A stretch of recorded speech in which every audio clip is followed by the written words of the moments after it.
नमस्कार, hornbill TV Bharat में आपके स्वागत है। मैं हूं आपके साथ होरितान।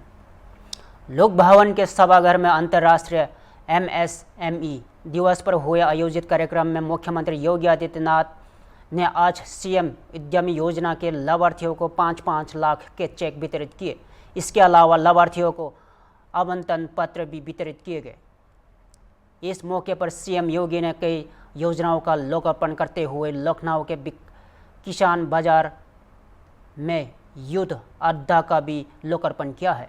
इसके बाद अपने संबोधन में मुख्यमंत्री योगी आदित्यनाथ ने कहा, आज एमएसएमई दिवस पर उत्तर प्रदेश अपनी विरासत में पहचान दिला रहा है। पिछले आध वर्षों में उत्तर प्रदेश ने हर क्षेत्र में कुछ न कुछ अलग किया है। 2017 के पहले का उत्तर प्रदेश दांगो माफिया गिरोह बेटी व्यापारी के लिए सबसे असुरक्षित प्रदेश था। पिछले सरकारें जातीय संघर्ष करवाकर एक जिला एक माफिया के रूप में पोषित करती थी, लेकिन आज उत्तर प्रदेश ने वन डिस्ट्रिक्ट वन प्रोडक्ट के रूप में नई पहचान बनाई है। इसके अलावा भी यूपी के विकास को लेकर सीएम योगी ने कई बातें जिक्र किया है।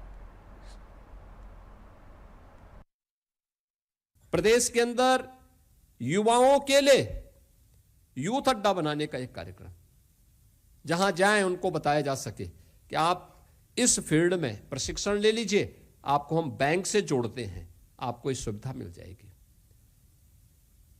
यानी उन युवाओं के लिए यूथ अड्डे में सारी सुविधा उपलब्ध होगी, जहां के माध्यम से हम उनको बताएंगे कि किस फील्ड में उसको काम करना है। उसके लिए एक नया प्लेटफॉर्म उपलब्ध करवाया गया है।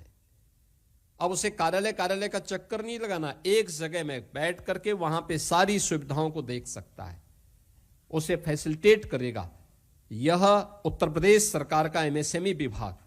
और इन सभी कार्यक्रमों के साथ साथ आज जो अन्य कार्यक्रम यहां पर किए गए हैं कि हम लोगों ने अभी यहां पर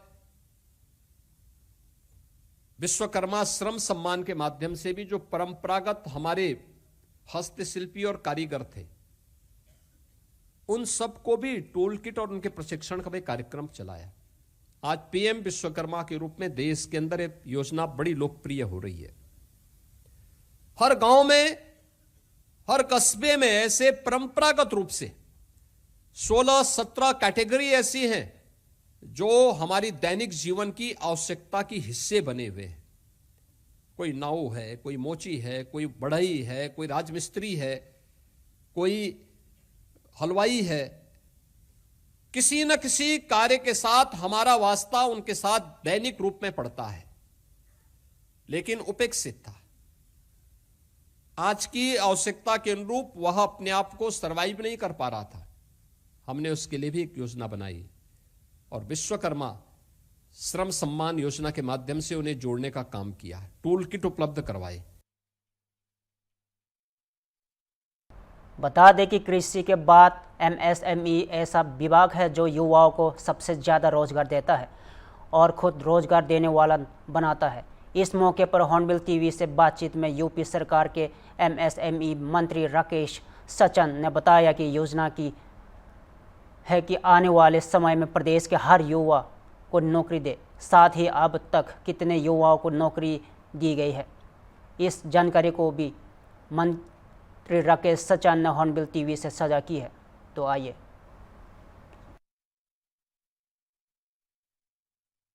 उत्तर प्रदेश सरकार में मंत्री राकेश सचान जी हमारे साथ, उनसे बात करेंगे। सर, आज अंतर्राष्ट्रीय एमएसएमई दिवस है, आज लोगों को सम्मानित किया जाए, बड़ी एक पहल की गई, क्या कहना चाहेंगे? देखिए, आज एमएसएमई दिवस पर आपके माध्यम से मैं एमएसएमई की जितनी भी इकाइयां हैं उनको और उन पे काम करने वाले करोड़ों लोगों को एमएसएमई डे के हार्दिक शुभकामनाएं देता हूं। आज मुख्यमंत्री जी के अध्यक्षता में एक बड़ा कार्यक्रम हुआ है। एमएसएमई को लोन देना, उनको आगे बढ़ाना, ये लगातार उत्तर प्रदेश की सरकार काम कर रही है। उसी दिशा पर आज एमएसएमई डे का एक आयोजन किया। इसी के बाद ये विभाग जो है युवाओं को सबसे बड़ा रोजगार देने वाला विभाग है और लोगों को रोजगार मिल रहा है। आने वाले समय क्या लक्ष्य रखा गया है, कितने लोगों को रोजगार मिलेगा? देखिए, लगभग 2 करोड़ लोग इस एमएसएमई से रोजगार पा रहे हैं और तमाम सारी योजनाएं जो चलाई गई हैं, सीएम युवा योजना, इससे भी 55,000 लोगों को अब तक हम लोग रोजगार से जोड़ चुके हैं। 1 लाख प्रतिवर्ष रोजगार से जोड़ने का लक्ष्य है। ODOP, विश्वकर्मा श्रम सम्मान योजना, इन तमाम सारी योजनाओं से हम लोगों को रोजगार परक योजनाओं से जोड़ करके उनको सूक्ष्म इकाइयों को स्थापित करा रहे हैं। आप राकेश सचान जी हैं, जिनका साफ कहना है कि आने वाले समय में और अधिक से अधिक युवाओं को रोजगार से जोड़ा जाएगा। वीडियो जर्नलिस्ट विजय के साथ अनूप चौधरी, हॉर्नबिल टीवी, लखनऊ। भोपाल में अंतर्राष्ट्रीय सहकारिता वर्ष के अवसर पर राज्य स्तरीय संगोष्ठी एवं समझौता ज्ञापन हस्ताक्षर समारोह का आयोजन हुआ। कार्यक्रम में प्रदेश के सहकारिता मंत्री विश्वास कैलाश सरंग और कृषि मंत्री एडल सिंह कंसाना मुख्य रूप से उपस्थित रहे। इस अवसर पर नेशनल ऑपरेटिव एक्सपर्ट लिमिटेड, राज्य सहकारी संघ और मंडी बोर्ड के बीच एक महत्वपूर्ण समझौता किया गया, जिसका उद्देश्य मध्य प्रदेश के किसानों को अंतर्राष्ट्रीय बाजारों से जोड़ना है और उनके उत्पादों को वैश्विक स्तर पर निर्यात बढ़ाना है। मंत्री विश्वास सरंग ने कहा कि सहकारिता आंदोलन के इतिहास में यह एक महत्वपूर्ण शुरुआत है। सहकारिता के सुव्यवस्थित संचालन से हम समाज के नए विकास और कल्याण के रास्ते खोल सकते हैं। उन्होंने कहा कि 2047 तक भारत को विकसित राष्ट्र बनाने के लिए सहकारी आंदोलन को तेज करना जरूरी है। उन्होंने बताया कि NECL की सबसे अधिक सदस्यता मध्य प्रदेश से प्राप्त हुई है, जो प्रदेश की सहकारिता नीति की सफलता का प्रमाण है। प्रदेश के कृषि उपज के साथ साथ वन संपदा की निर्यात की दृष्टि से महत्वपूर्ण है।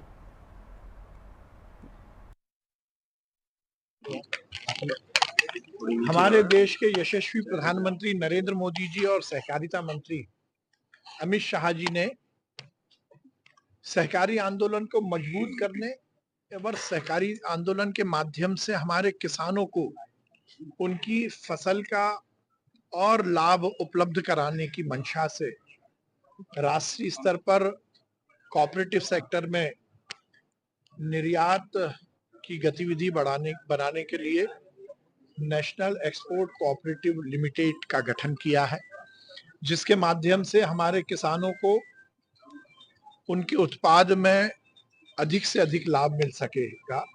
आज माननीय हमारे कृषि मंत्री एडल सिंह कंसाना जी के साथ हमने नेशनल कोऑपरेटिव एक्सपोर्ट लिमिटेड और हमारे राज्य संघ एवं मंडी बोर्ड का MOU निष्पादित कराया है। हमारे राज्य संघ, मध्य प्रदेश राज्य सहकारी संघ और mandi board national cooperative export limited के साथ मिलकर मध्य प्रदेश के किसानों को एक नया प्लेटफॉर्म उपलब्ध कराएंगे, जिसके माध्यम से वो अपने उत्पाद का निर्यात कर सकेंगे। ये निश्चित रूप से जहां हमारे किसानों को मजबूती के साथ उनकी फसल का दाम उपलब्ध कराएगा, तो सहकारी आंदोलन को भी मजबूत करेगा। शुरुआत में किस किस तरह की फसलों का निर्यात? देखिए, मध्य प्रदेश की जो भी USP है, अभी जो हमें लगता है कि हमारा गेहूं बहुत अच्छी स्थिति में है, जिसकी पूरी दुनिया में बहुत नाम है। मसालों को लेकर हम काम कर सकते हैं। हम कपास पर बड़ा काम करेंगे। हमने ये निश्चित किया कि पहले हम 5 हमारे उत्पाद पर ही काम करेंगे। उसकी ट्रेनिंग से लेकर, उसकी वैल्यू एडिशन से लेकर, उसके लॉजिस्टिक चेन डेवलप करने से लेकर, इन सब विषय पर हम काम करेंगे। और हमें लगता है कि जल्द ही हम इस विषय में मध्य प्रदेश देश में नंबर 1 पर आएगा। Thank you.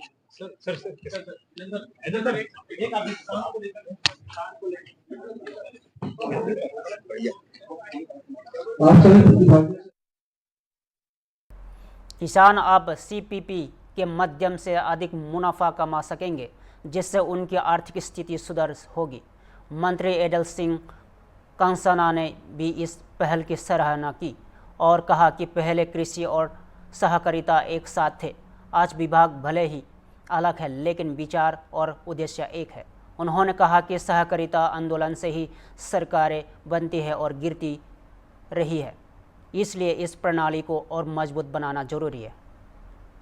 कृषि मंत्री ने जोर देकर कहा कि किसानों को अब उनके उत्पाद का उचित मूल्य वैश्विक स्तर पर भी मिलेगा, जिससे उनकी आय बढ़ेगी और राज्य की कृषि अर्थव्यवस्था को बल मिलेगा। कार्यक्रम में सहकारिता विभाग के वरिष्ठ अधिकारी मंडी बोर्ड, विभिन्न सहकारिता समितियों के प्रतिनिधि और बड़ी संख्या में किसान उपस्थित रहे।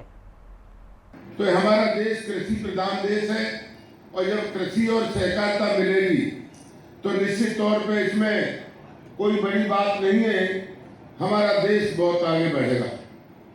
जब कृषि और सहकारिता मिलके हमारे किसानों की जो जरूरतमंद चीजें हैं, इसमें उल्लेख किया है कई चीजों का, और उनका उत्पादन तो अच्छा हो रहा है लेकिन कीमत सही नहीं मिल रही। जब उनको एक्सपोर्ट किया जाएगा तो निश्चित तौर पर हमारे हिंदुस्तान का किसान आज जो खुशहाल है उससे और ज्यादा खुशहाल होगा। हमारा देश का किसान खुशहाल होगा तो हमारा देश का नौजवान खुशहाल होगा, और हमारे देश का नौजवान खुशहाल होगा, प्रदेश का नौजवान खुशहाल होगा तो हमारे प्रधानमंत्री की जो मंशा है, हमारी किसानों की जो फसल की वाजिब दाम मिले, दुगना दाम, दुगनी फसल हो, ये माननीय प्रधानमंत्री जी की मंशा है, माननीय सहकारिता मंत्री अमित शाह जी की मंशा है, और यही मंशा हमारे प्रदेश के लोकप्रिय सहकारिता मंत्री आदरणीय विश्वास सारंग जी की है। अब इसमें पढ़ा हुआ लिखा हुआ तो काफी है, उसको मैं पढ़ूंगा नहीं, क्योंकि मुझे लग रहा है कि हमारे कुछ अधिकारी बंधुओं को और विश्वास भाई को भी कहीं जाना है। आप लोगों ने इतने बड़े तादाद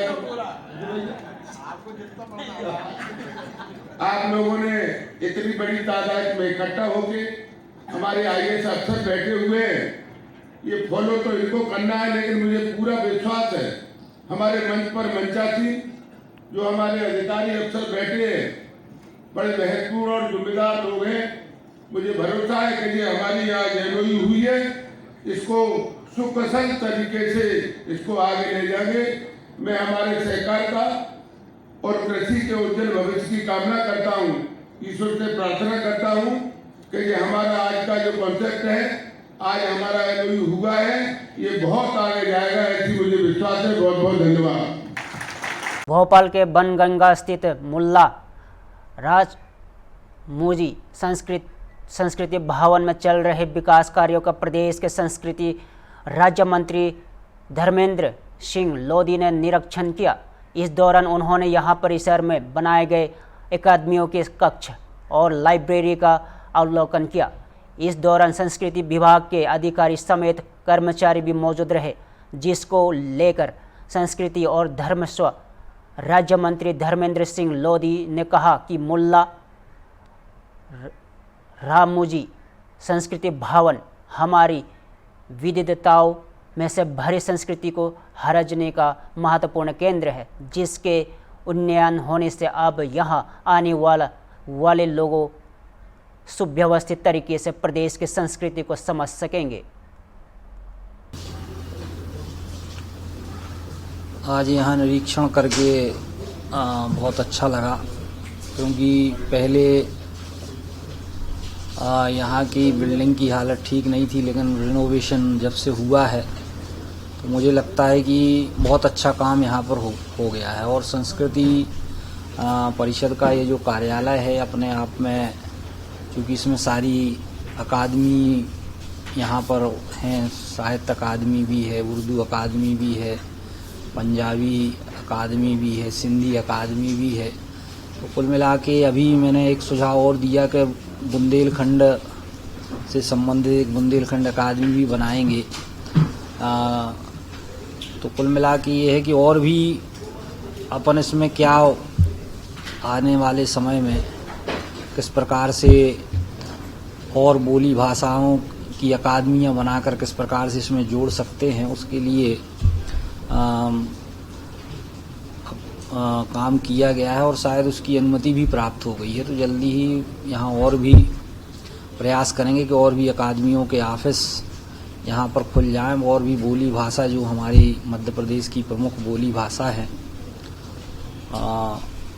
उनके बारे में चिंतन मंथन किया जाए, और मध्य प्रदेश की संस्कृति के उन्नयन के लिए भी निरंतर हम रचना योजना बना रहे हैं और उसके लिए हम काम भी कर रहे हैं। तो मुझे लगता है कि संस्कृति के मामले में मध्य प्रदेश बहुत आगे है और हम अपनी भारतीय संस्कृति को, मध्य प्रदेश की संस्कृति को कैसे आगे ले जा सकते हैं, इसके लिए सरकार निरंतर योजनाएं भी बना रही है, काम भी कर रही है। तो कुल मिला के आज एक विजिट करके ये भवन में कैसे निर्माण कार्य चल रहे हैं, किस प्रकार का रिनोवेशन हो रहा है, वो भी देखना था।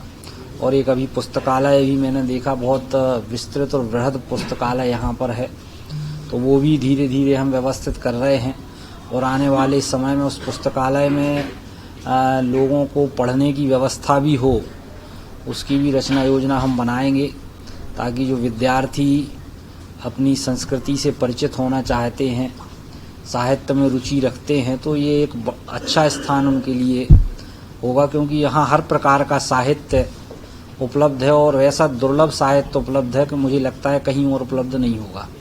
तो मुझे लगता है एक बड़ा काम हम करने जा रहे हैं और निश्चित रूप से संस्कृति विभाग को और ऊंचाइयों पर ले जाने के लिए हमारी सरकार प्रतिबद्ध है और निरंतर हम योजना बना के काम कर रहे हैं। भारतीय जनता पार्टी के युवा मोर्चा द्वारा आज राजधानी भोपाल के ISBT स्थित नगर निगम सभागार में युवा संसद का आयोजन किया गया। कार्यक्रम में मुख्यमंत्री डॉक्टर मोहन यादव, बसपा के प्रदेश अध्यक्ष VD शर्मा, बसपा युवों के पदाधिकारी और बड़ी संख्या में युवा शामिल हुए। यहां आयोजन आपातकाल की 50वीं वर्षगांठ के अवसर पर किया गया, जिसमें 1975 में लगाए गए हॉस्पिटल, आपातकाल और उस दौर की लोकतांत्रिक परिस्थितियों पर चर्चा हुई। मुख्यमंत्री डॉक्टर मोहन यादव ने अपने उद्बोधन में कहा कि अगर आज आपातकाल होता तो ना अखबार आता, ना सोशल मीडिया चलती, अभिव्यक्ति पूरी तरह से ख़त्म कर दी जाती। प्रेस ही जब आज़ाद ना हो तो लोकतंत्र जिंदा कैसे रहेगा। बीजेपी प्रदेश अध्यक्ष VD शर्मा ने युवा संसद को संबोधित करते हुए कहा, जब देश में लोकतंत्र की हत्या की गई थी तब नौजवान जेल भेजे गए। कांग्रेस ने संविधान को तोड़ा मरोड़ा, युवाओं पर लाठियां चलाई। हमें यहाँ इतिहास नहीं भूलना चाहिए। कार्यक्रम के दौरान बसपा नेताओं ने कांग्रेस पर 3 तलाक कानून पलटने, सुप्रीम कोर्ट के निर्णय का अपमान करने और चुनाव हारने पर EVM पर सवाल खड़े करने जैसे मामलों में भी हमला बोला। इस आयोजन के जरिए बसपा ने युवाओं के बीच इमरजेंसी के खिलाफ जन जागरण और संविधान की रक्षा के लिए मोदी सरकार की प्रतिबद्धता का संदेश देने की कोशिश की। साथ ही कांग्रेस को लोकतंत्र विरोधी और परिवारवादी पार्टी के तौर पर प्रस्तुत किया गया। सुनिए। आज युवा मोर्चा द्वारा आपातकाल के 50 वर्ष पूरे होने पर संविधान की हत्या के समान जो ये मौका था उसको पुनर्स्मरण कराने के लिए यूथ पार्लियामेंट का आयोजन किया गया। उस यूथ पार्लियामेंट में पक्ष में प्रतिपक्ष में जैसे हमारे माननीय संसद के अंदर सभी प्रकार के दायित्व होते हैं, उस दायित्वों के आधार पर युवा मोर्चा ने प्रतीकात्मक रूप से आज ये बहुत सुंदर आयोजन किया। मैं बधाई देना चाहूँगा वैभव पंवार जी को, रोहित चहल जी को, जो दिल्ली से आकर के ये पूरे देश में आयोजन चल रहा कि हमारे लोकतंत्र में अंदर बीते 50 साल पहले आपातकाल के दरमियान जो अत्याचार हुए थे उनका न केवल स्मरण करना, लेकिन आज के इस लोकतंत्र को बचाने के लिए उन पुराने घावों के आधार पर भविष्य में भगवान न करे दोबारा ऐसे मौका आए तो एक एक करके अच्छे युवाओं को तैयार करके उनसे प्रश्नोत्तर करते हुए हमने माननीय यशस्वी अध्यक्ष श्रीमान विष्णुदत्त शर्मा जी, हमारे युवा मोर्चा के अध्यक्ष वैभव पंवार जी और सब मित्रों के साथ माननीय सांसद गजेंद्र पटेल जी, सबके साथ हमने विस्तार से उस कार्यक्रम में शामिल होकर के युवाओं के साथ संवाद भी किया और आपातकाल के दरमियान उनकी स्टडी को भी एक बार पुनः सबके सामने लाने का प्रयास किया। उम्मीद करेंगे लोकतंत्र में इसी प्रकार से युवाओं को जागृत करते करते युवा मोर्चा अपनी विचारधारा से भी जुड़ेगा और आपातकाल के कलंक के किए गए उस समय के काले कारनामों को समाज के भी उजागर। यहाँ पे संवाद रखा गया है और संवाद में कई सारे बिंदु निकल कर आए।